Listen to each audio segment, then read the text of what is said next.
यानी दस्तावेज की अंतर्वस्तु सबूत, जो अंतर्वस्तु का सबूत है, दस्तावेज को कैसे साबित करना है, उसका पहला पार्ट हमने बताया कि दस्तावेज को पेश करना।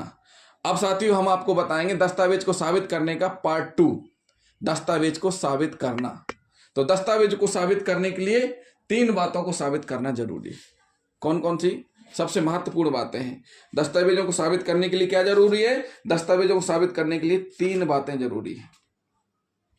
पहली बात, उसकी अंतर्वस्तु, मतलब जो दस्तावेज है, दस्तावेज की अंतर्वस्तु। अब अंतर्वस्तु का मतलब हम समझा देते हैं। अंतर्वस्तु का मतलब होता है किसी वस्तु के अंदर होने या रहने वाली अन्य वस्तु। जैसे एक सीडी है, सीडी के अंदर रिकॉर्डिंग, एक डीवीआर है, डीवीआर के अंदर कोई रिकॉर्डिंग, एक कागज है उसके अंदर लिखा हुआ नोट, या एक चालान है उसके अंदर लिखे हुए जो भी प्रपत्र हैं। अंतर्वस्तु किसी वस्तु के अंदर होने या रहने वाली अन्य वस्तु क्या कहलाती? उसकी अंतर्वस्तु। उसका अस्तित्व और दशा, जो डॉक्यूमेंट है, डॉक्यूमेंट उसका अस्तित्व कैसा है? अस्तित्व पहले और दशा दोनों में अंतर है। अस्तित्व मतलब उसकी मौजूदगी, हवावाई वाली बात नहीं होनी चाहिए, भविष्य की बात को लेकर के नहीं होना चाहिए, अनुमान इंगित करने वाली बात नहीं होनी चाहिए। मौजूदगी, उपस्थिति, वजूद, विद्यमान, वास्तविकता ही अस्तित्व है। किसी दस्तावेज की मौजूदगी, उपस्थिति, वजूद, विद्यमान, वास्तविकता, कहते हैं ना वजूद क्या है? वजूद होना चाहिए, उसकी रियलिटी, ये सारी की सारी चीजें अस्तित्व के अंतर्गत आती हैं। दशा मतलब ये जो अस्तित्व है किसी डॉक्यूमेंट का, ये जो मौजूदगी है, वो किस स्थिति में है, उसकी परिस्थितियां क्या, उसकी हालत क्या है।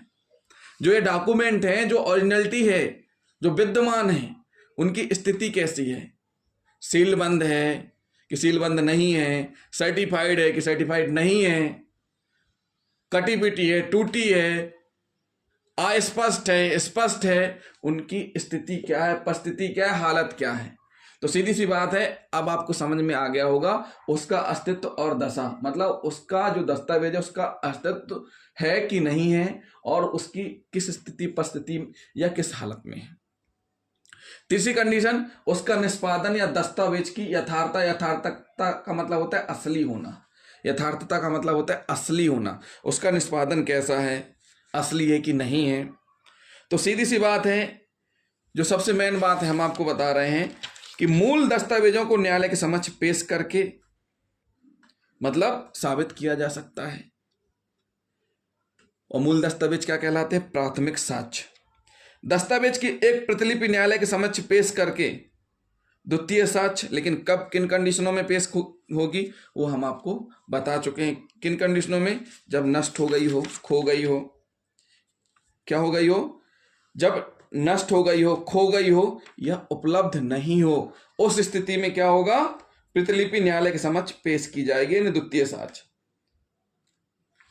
जहां कि उसके उत्तम साक्ष्य न प्राप्त हो, किसी ऐसे व्यक्ति को न्यायालय के समक्ष पेश करके जो दस्तावेज की अंतर्वस्तु को मौखिक वर्णन करता हो। मतलब जब वो चीज है नहीं है, तो उस स्थिति में ऐसा किया जा सकता है कि जो उसको जानता हो।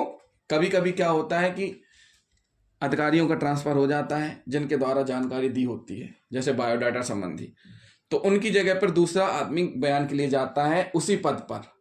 क्यों? कौन? जो उनके हस्ताक्षर पहचानता हो कि हाँ ये उनके हस्ताक्षर हैं। उस स्थिति के लिए बताया गया है। मतलब सीधी सी बात है, साबित करने के लिए दस्तावेजों के लिए जरूरी है प्राथमिक या द्वितीय साक्ष्य द्वारा, अर्थात मूल दस्तावेज न्यायालय में प्रस्तुत करके साबित किया जाता है।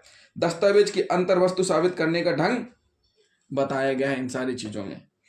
अब बात आती है कि जो अंतर्वस्तु को साबित करना, किंतु प्रथम इसके लिए न्यायालय उसकी अंतर्वस्तु को देख सके, उसके अस्तित्व और दशा को साबित करना जरूरी है।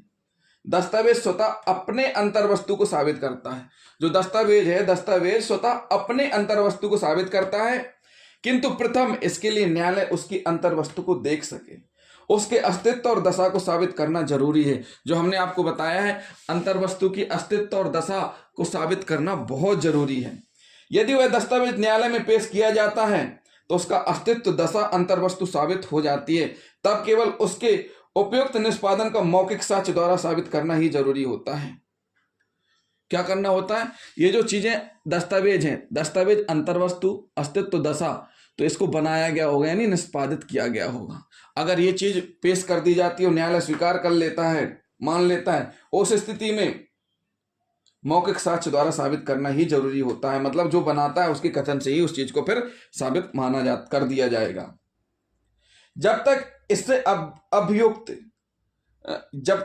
अभिमुक्त ना किया गया हो तब तक उसकी अंतर्वस्तु और दशा द्वितीय साक्ष्य द्वारा साबित की जा सकती है, किंतु उसका निष्पादन तो उपयुक्त साक्ष्य द्वारा ही साबित करना होगा।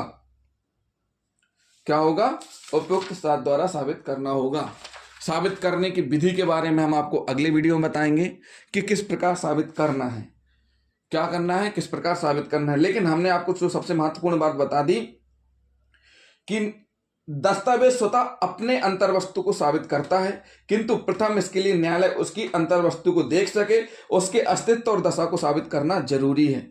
यदि वह दस्तावेज न्यायालय में पेश किया जाता है तो उसका अस्तित्व, दशा, अंतर्वस्तु साबित हो जाती है। सबसे मेन बात है, उसकी अंतर्दशा साबित हो जाती है।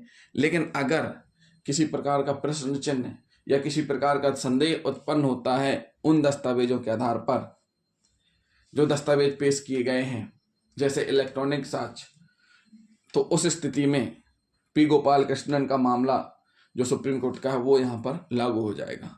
जो साबित करने की विधि है वो हम आपको अगले वीडियो में बताएंगे। तो जिन साथियों ने अभी तक हमारा चैनल सब्सक्राइब नहीं किया है तो हमारे चैनल को सब्सक्राइब कर लें, साथ ही साथ बेल आइकन बटन दबाना ना भूलें। हमने पहले भाग में आपको दस्तावेज पेश करना बताया, दूसरे भाग में दस्तावेज को साबित करना बताया, और तीसरा भाग हमारा रहेगा साबित करने की विधि, जो कि हम आपको अभी लेकर के आ रहे हैं। अगले वीडियो में बताएंगे साबित करने की विधि।